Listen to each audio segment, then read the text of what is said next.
வணக்கம், நான் உங்கள் இவாஞ்சலின் கோன்சால்வஸ். ஸோ இன்றைக்கி எனக்கு ரொம்ப இன்ஸ்பயர் ஆன ஒரு ஸ்டோரி தான் நான் உங்ககிட்ட ஷேர் பண்ண போகிறேன். ஸோ லாஸ்ட்டு சண்டே கோயம்புத்தூரில் ஒரு ஆடியோ லான்ச் நடந்துச்சு. ஸோ அது பார்க்குறதுக்காக நானும் கார்த்திக்கும் போயிருந்தோம்.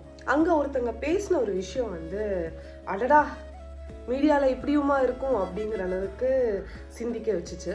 அங்கே நிறைய பெரிய பெரிய ஆர்டிஸ்ட் வந்திருந்தாங்க, நிறைய பேர் பேசியிருந்தாங்க.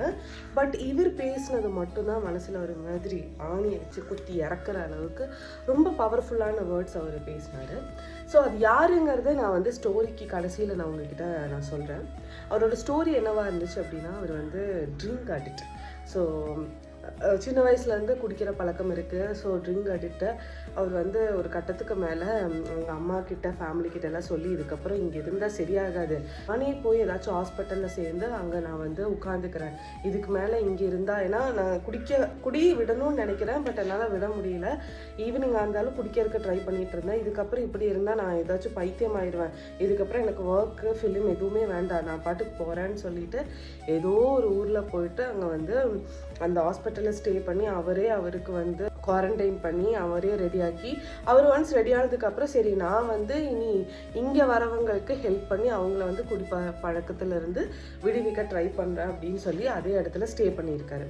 ஸோ அந்த டைமில் அந்த குடிப்பழக்கம் இங்கே போய் ஸ்டேலாம் பண்ணிகிட்டு இருக்கிற டைமில் ஒரு டைரக்டர் புதுசாக ஒரு மூவி எடுக்கிறாங்க. ஸோ அந்த மூவி எடுக்கிறப்போ இவங்கெல்லாம் என் கூட ஒர்க் பண்ணால் நல்லாயிருக்கும், இவங்க கிட்ட மட்டும்தான் அந்த விஷயங்கள் ஆர்ட் அது வெளியே கொண்டு வரணும்னா சிலரால் தான் முடியும் அப்படிங்கிறனால இந்த பர்டிகுலர் டைரக்டர் எல்லா இடத்துலையும் இவரை தேடி கடைசியில் அவங்க வீட்டில் போய் அவங்க அம்மாவை கண்டுபிடிச்சி எங்கே இருக்காங்கன்னு அங்கே அட்ரஸ் வாங்கி இங்கேருந்து ட்ராவல் பண்ணி அங்கே போய் அவங்கள கூட்டிகிட்டு அவங்களுக்கு ஒரு நம்பிக்கை கொடுத்து, இல்லை இந்த இதை நீ தான் பண்ண முடியும், கண்டிப்பாக நீ தான் பண்ணுற.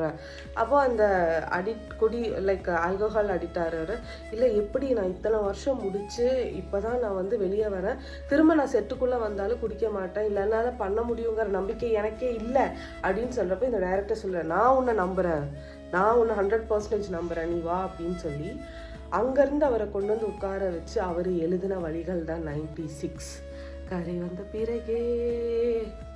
திமிலேறி காளை மேல் தூங்கும் காகமாய் பூமி மீது இருப்பேன், புவி போகும் போக்கில் கை கோர்த்து நானும் நடப்பேன், ஏதோ ஏகம் எழுதே ஆழம் தருதே, தாய் போல் வாழும் கணமே யாரோ பாடுதே,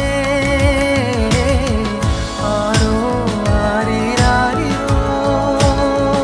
அந்த ஸ்டோரி கேட்டப்போ நிறைய விஷயங்கள் it was like hitted me very badly. ஒன்று என்னென்னா, ஒரு டைரக்டர் அவருக்கு ஆல்டர்னேட்டிவாக அத்தனை விஷயங்கள் ஃபஸ்ட்டு 96 ஒன் குட் மூவி. நம்ம லிஸ்ட்டில் எடுத்து லவ் மூவிஸ் அப்படின்னு எடுத்தோன்னா நிலை வாரணமரம் ஜில்லுன்னு ஒரு காதல் அப்படிங்கிற வரிசையில் 96 one of the best movie நம்ம சொல்லுவோம். அது லவ்வா ஃப்ரெண்ட்ஷிப்பா இல்லை என்னடா இது என்னமோ மேஜிக் பண்ணுறீங்களேடா அப்படிங்கிற அளவுக்கு ஒரு movie. And more over especially அந்த சாங் 96 மூவியோட சாங், அந்த கரை வந்த பிறகு நம்ம பொதுவாகவே எந்த அட்வென்ச்சர் ட்ரிப் போனாலும் இல்லை பக்கத்தில் நம்ம எங்கேயாச்சும் போய் ஒரு வீடியோ எடுத்து போடுற மாதிரி vlogging பண்ணால் கூட அந்த ட்ரிப்பில் எல்லாமே நம்ம சேர்க்குற ஒரு சாங் என்னவாக இருக்கும் அப்படின்னா கரை வந்த பிறகு. ஸோ அதோட வரிகள் ரொம்பவே ரொம்பவே ரொம்பவே ஸ்ட்ராங்கான வரிகள் இருக்கும்.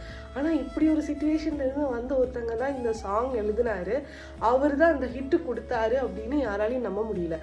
அது ஒரு சைடுங்கிறப்போ டைரக்டர் எத்தனையோ லைக் ஆல்டர்னேட்டிவாக 96ங்கிற ஒரு மூவி அவர் நினச்சிருந்தா, அவருக்கு எப்படியுமே ஒரு கதை படிக்கிற டைமில் நமக்கு தெரிஞ்சது இது எந்த அளவுக்கு கொண்டு போக முடியும், இது எந்த அளவுக்கு ஹிட் கொடுக்க முடியும் அப்படின்னு சொல்லி கண்டிப்பாக டைரக்டருக்கு தெரியும். அப்படி இருந்துமே ஆல்டர்னேட்டிவாக வேறு யாரையோ வச்சு நான் இது பண்ணலாம் அப்படின்னு நினைக்காம இவரை மனசில் வச்சு தான் நான் இந்த ஸ்டோரி எழுதுகிறேன், இவரை தாண்டி வேறு யார் இது பண்ணாலும் கரெக்டாக இருக்காது, அவர் எங்கே இருந்தாலும் நான் போய் தேடி கண்டுபிடிச்சி கூட்டிகிட்டு இது எழுத வைப்பேங்கிறதெல்லாம் ஐயோ அந்த மனசுதான் சார் கடவுள் அப்படிங்கிற பிரேம்குமார் அப்படிங்கிற டைரக்டர் மேலே ஃபஸ்ட்டு டைம் எப்படி சொல்ல 96 மூவி பிரேம்குமார் சூப்பர் அப்படிங்கிறதெல்லாம் தாண்டி ஒரு ஹியூமன் பீனாக ரெஸ்பெக்ட் தோணுன ஒரு இடம் அது மீடியாவை பொறுத்த வரைக்கும் நம்ம நிறைய கேள்விப்பட்டிருப்போம். எனக்கு நீ இதெல்லாம் பண்ணால், இந்த ஃபேவரெல்லாம் பண்ணால் தான் நான் உன்னை சேர்த்துப்பேன் அப்படின்னு எல்லாம் சொல்கிற ஒரு காலகட்டத்தில் இல்லை, எந்த எதிர்பார்ப்புமே இல்லாமல் ஒருத்தங்க மேலே வச்சுருக்கிற நம்பிக்கைங்கிறது அது priceless.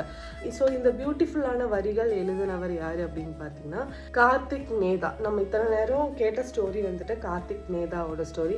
96 movie director Premkumar, life of Ram, அதோட டோட்டல் ஆல்பம்னாலே நம்ம கண்டிப்பாக கோவிந்த் வசந்த் மியூசிக் டைரக்டர் தெரியும். அதை தாண்டி அந்த வரிகள் எழுதினவர் வந்து கார்த்திக் நேதா.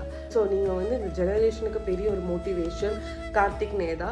நிறைய பேருக்கு உங்களை மாதிரி இருந்த நிறைய பேருக்கு இல்லை என்னால் இதுலேருந்தும் வெளியே வர முடியும், ஆர்ட்டுங்கிற ஒரு விஷயம் என் கூட இருந்துச்சுன்னா என்னால் நிறைய சாதிக்க முடியும் அப்படிங்கிற ஒரு மோட்டிவேஷன் நீங்கள் கொடுத்தீங்க. Thank you so much.